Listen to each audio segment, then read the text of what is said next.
ফরিদপুরের ভাঙ্গা উপজেলার মনসুরাবাদ স্ট্যান্ড এলাকায় জমি কেনাবেচা নিয়ে বিরোধের জেরে মিনা ওরফে জয়গুণ নামে এক নারীকে প্রকাশ্যে মারধরের অভিযোগ উঠেছে। বুধবার রাত আনুমানিক ৮টার দিকে এই ঘটনা ঘটে। আহত মিনা বেগম নগরকান্দা উপজেলার উত্তরকান্দি গ্রামের মৃত চান মিয়া মাতুব্বরের মেয়ে। স্থানীয় সূত্রে জানা যায়, দক্ষিণকান্দি গ্রামের সাবেক মেম্বার সোরাব মেম্বারের সন্তানদের কাছ থেকে ৩% জমি ১,৪৫,০০০ টাকায় কিনে নেন মিনা বেগম। জমি কেনার পর একই এলাকার বাকি তালুকদারের ছেলে শাহিন তালুকদার তার কাছে ২০,০০০ টাকা চাঁদা দাবি করেন।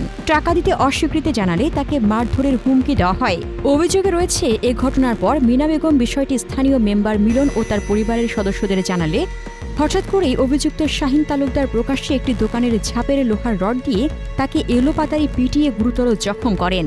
এতে তার শরীরের বিভিন্ন স্থানে আঘাতের চিহ্ন দেখা যায়। পরে খবর পেয়ে আহতের মা মমতাজ বেগম ঘটনাস্থলে পৌঁছে স্থানীয়দের সহযোগিতায় তাকে উদ্ধার করে নগরকান্দা উপজেলা স্বাস্থ্য কমপ্লেক্সে ভর্তি করেন। আহত মিনা বেগম বলেন, বাপের বাড়ির পাশে জমি কিনে বসবাস করছি।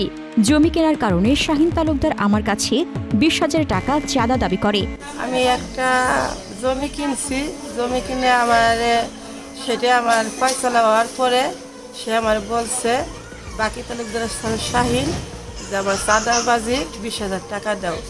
তা আমি স্বামী নাই বলে আমি ২০,০০০ টাকা তারা দিতে পারি নাই। আমার মোবাইলে হুমকি দিচ্ছে যে তোমার খবর আছে, তোমার ছেলে ফেলে তোমার মাইরে ফেলাবো, রোডের সাথে গাড়ির চাক্কার ভিতরে দইলে ফেলাবো।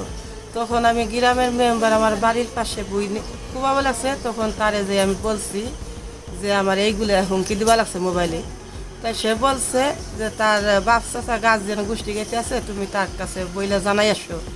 পরে সে আমি এই স্ট্যান্ডে তারা চা খাইতে আইছে, আমি তার কাছে যাই বলবো লাগছি যে ভাই এরকম আমি টাকা দিয়ে জমি কিনছি, এখন ও আমার বাড়িতে যাইয়া টাকা চাইছে আমি দেই নেই। এখন আমার আইসা মোবাইলে আবার হুমকি দিছে যে তোরে আমি মাইরে ফেলাবো, তো ছেলেরও মাইরে ফেলাবো, রোঠে গাড়ির সাথে ফেলাইয়া ডইলে দিব।